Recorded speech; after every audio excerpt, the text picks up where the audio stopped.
Welcome to the Steve Reads His Post podcast. For those of you who are too busy or too lazy to actually read my post, I've taken on the huge effort of reading them to you.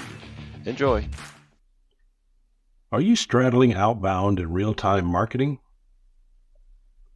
Microsoft is in the midst of a major push to its Dynamics 365 marketing customers to move from outbound marketing to real-time marketing in its updated offers. But there's a fly in the ointment. Let's learn what it is and how you can solve it. Meet the new app, just like the old app, but different. Dynamics 365 Marketing is now Dynamics 365 Customer Insights Journeys. Why is not important. The new offer includes Dynamics 365 Customer Insights data, which is also not important for this particular post. Microsoft will be putting any new customers onto the new products with real-time marketing only, which, you guessed it, is also not important for this particular post. They will also be allowing customers to upgrade and transition over time from outbound marketing to real-time marketing, and that is important to this post. Migration. Microsoft has provided a handy capability to allow you to migrate a subscription list from outbound marketing over to its equivalent topic in real-time marketing. If you're planning on a big bang migration all at once, that will make things much simpler. But many of our customers are poking real-time with a stick at the moment, creating some real-time journeys, but also maintaining their existing outbound motions. Their plan is to transition slowly, and Microsoft recommends this approach.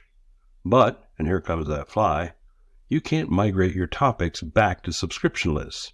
Why is this a concern? Opt-outs.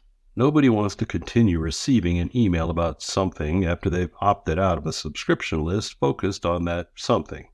If they do, that will reflect very badly on you, and in some countries could trigger litigation or fines. The same goes if they click your global unsubscribe link. Continuing to receive any emails after that is a super big no-no. But if you have a foot in both outbound and real-time, it is a high possibility that exactly that will happen. Why?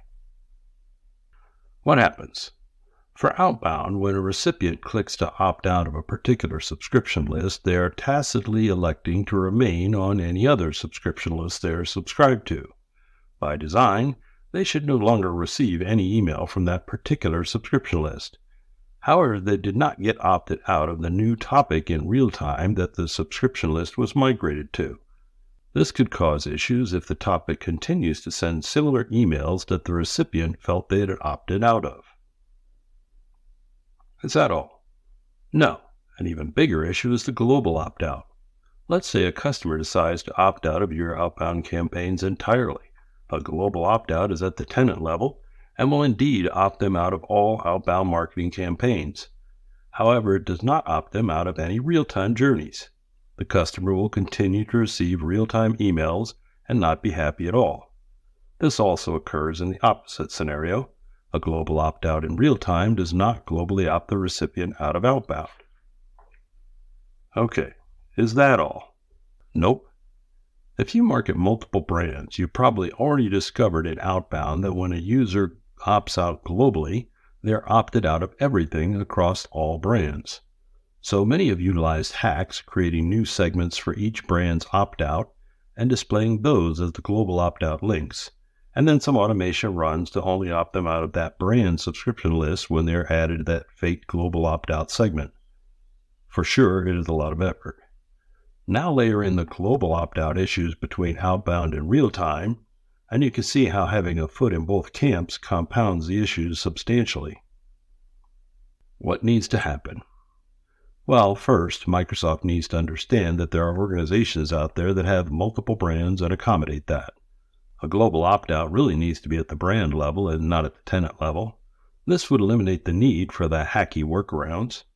I would not expect this to come anytime soon, but I could be wrong.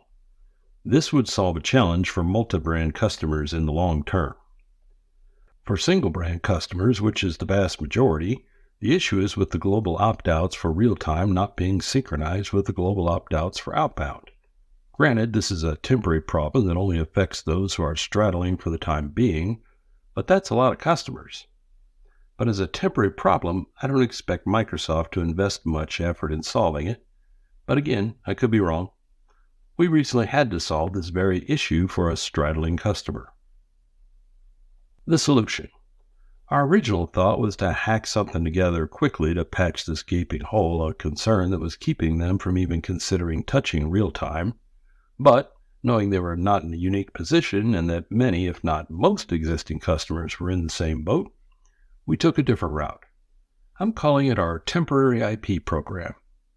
We built a legitimate solution to this problem, knowing that while it definitely would have a short life, many need it right now. If you'd like to learn more, reach out. If any Microsofties want to clarify the plans around this, feel free.